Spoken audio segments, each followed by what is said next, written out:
ഓം ശാന്തി.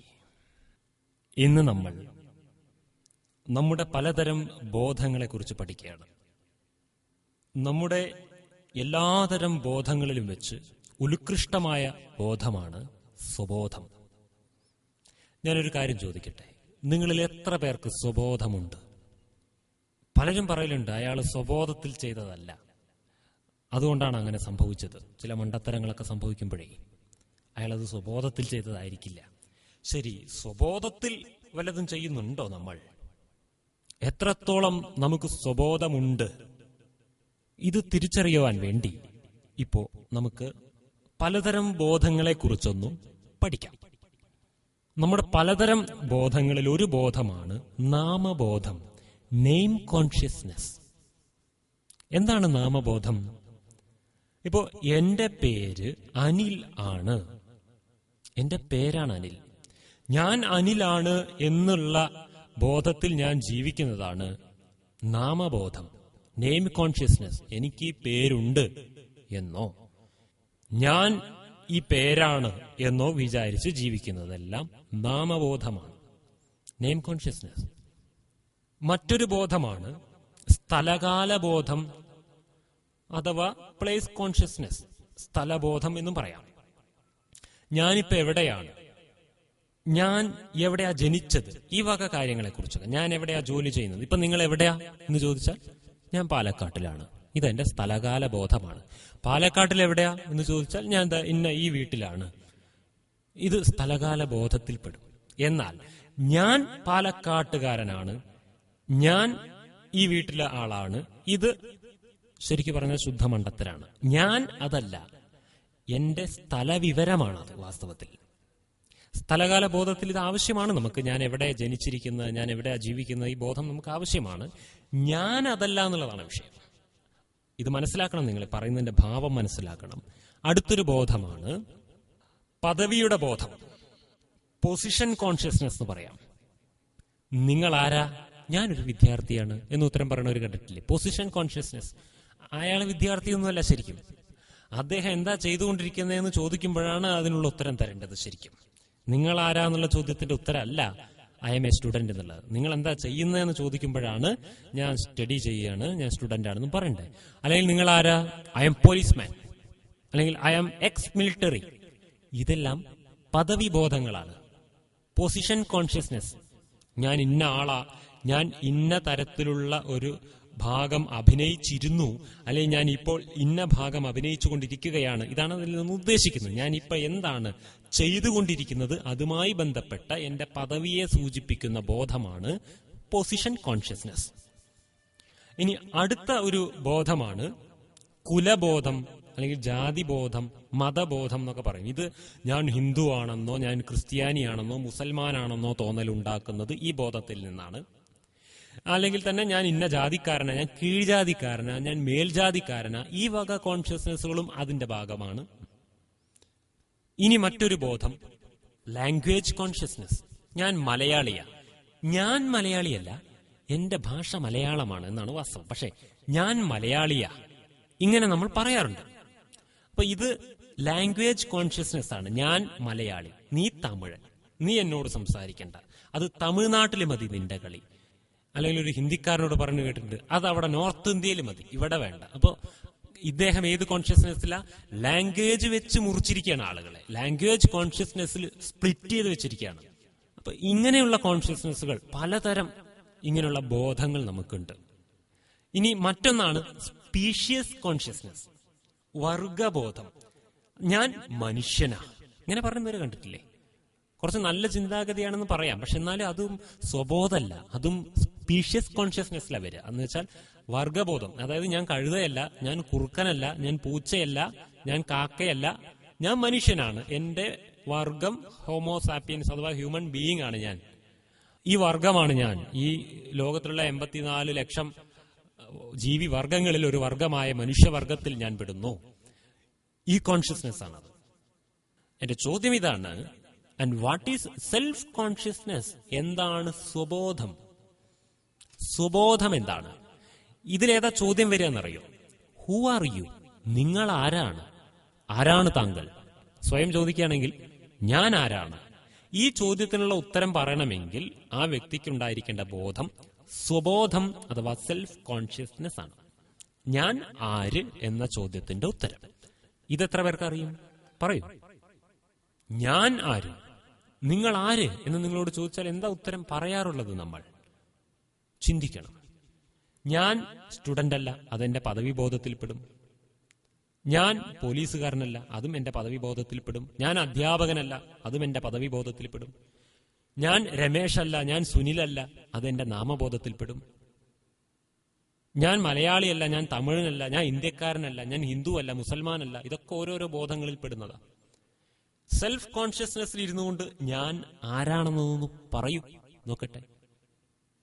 അപ്പൊ പറയാം സ്വബോധം ഉണ്ടോ ഇല്ലയോ എന്ന്. അപ്പൊ അറിയാം നമുക്ക് എത്ര പേർക്ക് സ്വബോധമുണ്ട്, നമുക്കൊന്ന് കണ്ടുപിടിക്കാം.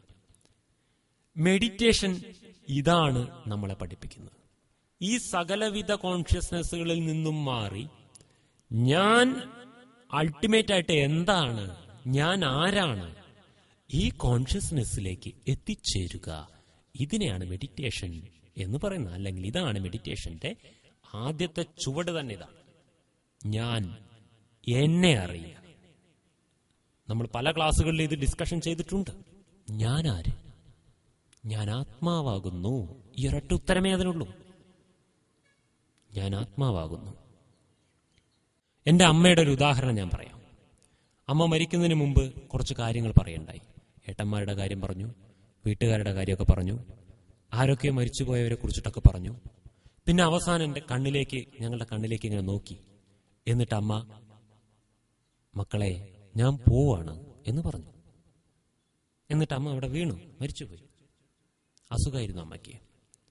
അമ്മ ഇതിനു മുമ്പും ഒരുപാട് തവണ എന്നോട് ഞാൻ പോവാണെന്ന് പറഞ്ഞിട്ടുണ്ട്. അപ്പൊ അമ്മ ഒന്നുകിൽ പാടത്തേക്ക് പോകും, അല്ലെങ്കിൽ കടയിലേക്ക് പോകും, അല്ലെങ്കിൽ എവിടേക്കെങ്കിലും പോകും. അന്ന് അമ്മ ഞാൻ പോവുകയാണ് എന്ന് പറഞ്ഞിട്ട് എവിടേക്കും പോയില്ല, അവിടെ കുഴഞ്ഞു വീഴുക ചെയ്തത്. എന്നെ ഒരുപാട് ചിന്തിപ്പിച്ചിട്ടുള്ള ഒരു വിഷയമാണിത്. ഞാൻ പോവുകയാണ് എന്ന് പറഞ്ഞ അമ്മ പോകുമായിരുന്നു ഇത്രയും കാലം, ഇന്ന് എന്തുകൊണ്ട് പോയില്ല? അപ്പോൾ എന്തോ ഒന്ന് പോയല്ലോ അമ്മയിൽ നിന്ന്, അതുകൊണ്ടാണല്ലോ അമ്മ ഇവിടെ കുഴഞ്ഞു വീണത്. അപ്പൊ ഞാൻ പോവുകയാണെന്ന് പറഞ്ഞിട്ട് എന്താണ് അതിൽ നിന്ന് പോയത്? ആത്മാവ്. അപ്പോ ഞാൻ പോവുകയാണെന്ന് പറഞ്ഞതാരാ? അമ്മ. ആ ആത്മാവ്, അമ്മയായി ഇത്രയും കാലം ഞങ്ങൾക്ക് മുന്നിൽ ഒരു ഭാഗം അഭിനയിച്ചു തീർത്ത ആ ആത്മാവാണ് അത് പറഞ്ഞത്. അമ്മയ്ക്ക് ആ മരണസമയത്ത് ആ ബോധമുണ്ടായി, ഞാൻ ആത്മാവാണെന്നും ഞാൻ ഈ ശരീരത്തിൽ നിന്ന് പോവുകയാണെന്നുമാണ് അമ്മ പറഞ്ഞത് ഒറ്റ വാക്കില്. എന്നാൽ ഇതാ മരണസമയത്തെ അമ്മയ്ക്ക് ഓർമ്മ വന്നുള്ളൂ. ഇതൊരു അമ്മയുടെ കാര്യമല്ല ഞാൻ പറയുന്നത്, ഇത് ഓരോ മനുഷ്യന്റെയും കാര്യമാണ്. ഓരോ മനുഷ്യനും ഈ മരണസമയത്തെ ഓർമ്മ വരുന്നുള്ളൂ. ഇത്രയും കാലം ജീവിച്ചത് ഞാനായിരുന്നു, ഈ ദേഹത്തിൽ ഞാൻ ആത്മാവായിരുന്നു എന്ന്. എന്നാൽ ഈ പല പലതരം കോൺഷ്യസ്നെസ്സുകളിൽ മാറി മാറി ജീവിച്ച് ഞാൻ ആര് എന്നുള്ള ബോധം ഒരു തവണ പോലും ഉണരാതെയാണ് ജീവിച്ച് മരിച്ചത്. കാറോടിച്ച് ഒരു ഡ്രൈവർക്ക് ഞാൻ തന്നെയാണ് കാറ് എന്ന് തോന്നാൻ തുടങ്ങിയാൽ എങ്ങനെ ഉണ്ടാവും? ഇതുപോലെ ആത്മാവ് ശരീരത്തിലിരുന്ന് പ്രവർത്തിച്ച് ആത്മാവ് ഞാൻ ശരീരമാണ്, ഞാൻ ഈ പേരാണ്, ഞാൻ ഈ പദവിയുള്ള ആളാണ്, ഈ ബോധങ്ങളിലേക്ക് മാറുന്നൊരവസ്ഥ. ഇതിനെയാണ് മിഥ്യാചാരം, കപടബോധം അല്ലെങ്കിൽ അസത്യം എന്നൊക്കെ പറയുന്നത്. ഇവിടെ നമുക്ക് ബോധം തിരിച്ചു കിട്ടണം. നമ്മുടെ ആവശ്യമാണ് നമ്മുടെ ഈ സ്വബോധം തിരിച്ചു കിട്ടണം, ആത്മബോധം തിരിച്ചു കിട്ടണം. ഇതിനെന്തു ചെയ്യും? എന്തൊക്കെ പഠിച്ചുണ്ടാക്കിയിട്ട് നമുക്ക് സ്വബോധം തിരിച്ചു കിട്ടുമോ? ഭഗവത്ഗീത 2-ാം അധ്യായത്തിൽ വ്യക്തമായിട്ട് പറയുകയാണ്. ശ്രുതി വിപ്രതിപന്നാതെ എന്ന് തുടങ്ങുന്ന ഒരു ശ്ലോകമുണ്ട്. അതിൽ പറയുന്നുണ്ട്, ശാസ്ത്രഗർത്തങ്ങളിൽ അർത്ഥങ്ങൾ തേടി നടക്കുന്നവർ, ഓരോരോ ഗുരുക്കന്മാരിലേക്ക് മാറി മാറി സഞ്ചരിച്ച് അർത്ഥം ഗ്രഹിക്കാൻ നടക്കുന്നവർ, ഈ രണ്ടു കൂട്ടർക്കും മനസ്സിന്റെ സ്ഥിരത, സമാധി സ്ഥിതി അവർക്ക് കിട്ടുകയില്ല എന്ന് ഗീത പറയുന്നു. പിന്നെ ആർക്ക് കിട്ടും? ആര് ഇത് രണ്ടും അന്വേഷിച്ച് നടക്കാതെ, ആര് അവനവന്റെ ഉള്ളിലേക്ക് അഥവാ അല്ലെങ്കിൽ ഈശ്വരനിലേക്ക്, ഈ കാര്യങ്ങളിലേക്ക് മനസ്സിനെ സഞ്ചരിപ്പിക്കുന്നവര് മാത്രമേ സമാധി സ്ഥിതി, മനസ്സിന്റെ സ്റ്റെബിലിറ്റിയിലേക്ക് എത്തുവാൻ, ആത്മാവിന്റെ സ്റ്റെബിലിറ്റിയിലേക്ക് എത്തുവാൻ സാധിക്കുകയുള്ളൂ. ഇതിനെയാണ് പറയുന്നത് ധ്യാനം. ഈ ധ്യാനത്തിന് വേണ്ടിയാണ് നമ്മൾ ഈ ചെയ്യുന്ന ഡിസ്കഷൻ മുഴുവനും. ജ്ഞാനം മുഴുവനും എന്തിനുള്ളതാ? ധ്യാനത്തിനുള്ളതാണ്. നമ്മൾ ധ്യാനത്തിലേക്ക് എത്തുന്നില്ലെങ്കിൽ ജ്ഞാനം വേസ്റ്റാണ്. ഗീത വ്യക്തമായിട്ട് നമുക്ക് പറഞ്ഞു തരുന്നുണ്ട് ഈ വിഷയം. ഇതെന്തുകൊണ്ടാണ് ഗീത ഇടയ്ക്കിടയ്ക്ക് ഉദ്ധരിക്കുന്നതെന്ന് വെച്ചാൽ ഇത്രയും നല്ലൊരു സൈക്കോളജിക്കൽ ടെക്സ്റ്റ് വേറെ ഇല്ല. അതുകൊണ്ടാണ് ഭഗവാൻ പറഞ്ഞു വെച്ച കാര്യങ്ങളാണ് അതിൽ കിടക്കുന്നത്. ശ്രേയോതി ജ്ഞാനം അഭ്യാസ ജ്ഞാനാത് ധ്യാനം വിശിഷ്യത്തെ ധ്യാനാത് കർമ്മഫലത്യാഗ ത്യാഗാത് ശാന്തിരനന്തരം എന്നാണ് പറയുന്നത് ഗീതയിൽ. ജ്ഞാനം അഭ്യസിക്കുന്നതാണ് ഏറ്റവും ശ്രേഷ്ഠകരമായ കാര്യം. എന്നാൽ ധ്യാനമാണ് ജ്ഞാനത്തിനേക്കാൾ ശ്രേഷ്ഠമായ കാര്യം. ധ്യാനത്തിനേക്കാൾ വിലയുള്ളതാണ് കർമ്മഫലത്യാഗം. കർമ്മം ചെയ്തിട്ട് അതിന്റെ ഫലം കിട്ടും എന്ന് പറഞ്ഞ് കാത്തിരിക്കുക. അത് കിട്ടുമല്ലോ, എന്തിനാ കാത്തിരിക്കുന്നത്? അത് കിട്ടാനുള്ളതാണല്ലോ, അതെവിടെ പോകും? ഇങ്ങനെ കാത്തിരിക്കുക, അതിനെയും ത്യാഗം ചെയ്യണം എന്നാ പറയുന്നത്. അത് അതിനേക്കാൾ ശ്രേഷ്ഠമായ ഒരു കർമ്മമാണ്. അതിലൂടെ നമ്മൾ ശാന്തിയിലെത്തും. ത്യാഗാത് ശാന്തിരനന്തരം. ഇങ്ങനെ ത്യാഗം ചെയ്യുന്നവന് ശാന്തി ഉണ്ടായിരിക്കും. ഈ ശാന്തി വേണം എന്ന് എല്ലാവരും പറയുന്നു. ഈ 3 സ്റ്റെപ്പ് കഴിഞ്ഞിട്ടാ ശാന്തി കിടക്കുന്നത്. ശാന്തി നമ്മുടെ ഉള്ളിലുള്ളതാ. ഇത് ഈ 3 സ്റ്റെപ്പിലൂടെ സ്ഫുടം ചെയ്തെടുക്കേണ്ടതാ. ജ്ഞാനം, ധ്യാനം, കർമ്മഫലങ്ങൾ ആഗ്രഹിക്കാതെ, എന്നാൽ കർമ്മത്തിന് ഫലമുണ്ട് എന്ന ഉറച്ച ബോധത്തോടെ നല്ല കർമ്മങ്ങൾ ചെയ്തിട്ടുള്ള ജീവിതം. ജ്ഞാനം, ധ്യാനം, ശ്രേഷ്ഠ കർമ്മം. ഈ 3 സ്റ്റെപ്പിന് ശേഷമാണ് ശാന്തി. എല്ലാവരും ശാന്തി ആഗ്രഹിക്കുന്നു. ശാന്തി എവിടെ നിന്ന് കിട്ടും? പലപ്പോഴും നമ്മൾ ഇതിനെക്കുറിച്ച് ചിന്തിച്ചിട്ടുള്ളതാ. ഒന്നുകൂടെ ഒന്ന് സ്പഷ്ടീകരിച്ചു തരാം. എന്തുകൊണ്ട് നമുക്ക് ശാന്തി വേണമെന്ന് തോന്നുന്നു? എന്തുകൊണ്ട് നമുക്ക് സ്നേഹം വേണമെന്ന് തോന്നുന്നു? അത് നമ്മളിൽ ഉള്ളത് കൊണ്ട്. പലരും പറയും നമ്മളിൽ ഇല്ലാത്തത് കൊണ്ടെന്ന്. അല്ല, ഉള്ളത് കൊണ്ടാണ്, ഉണ്ടായിരുന്നത് കൊണ്ടാണ്. മറ്റൊരർത്ഥത്തിൽ പറഞ്ഞാൽ നമുക്ക് എന്തുകൊണ്ടാണ് ദാഹിക്കുന്നത്? വെള്ളത്തിന് നമ്മുടെ ശരീരത്തിലെ ഓരോ കോശങ്ങൾക്കുള്ളിലും വെള്ളം അടങ്ങിയിട്ടുണ്ട്.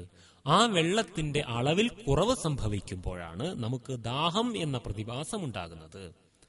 ഇതുപോലെ നമ്മൾ ആത്മാവിനകത്ത് ശാന്തി അടങ്ങിയിട്ടുണ്ട്, സ്നേഹം അടങ്ങിയിട്ടുണ്ട്. ഈ സ്നേഹത്തിന്റെ കുറവ് നമുക്ക് അനുഭവപ്പെടുമ്പോഴാണ്, ആത്മാവിനകത്തുള്ള സ്നേഹത്തിന്റെ അളവിൽ കുറവ് അനുഭവപ്പെടുമ്പോഴാണ് നമ്മൾക്കത് വേണം എന്ന് തോന്നുന്നു. ശാന്തി വേണം, സ്നേഹം വേണം എന്നൊക്കെ തോന്നുന്നു. എന്നാൽ എവിടെ നിന്ന് കിട്ടും? അതൊരു വിഷയം. എവിടെ നിന്ന് കിട്ടും?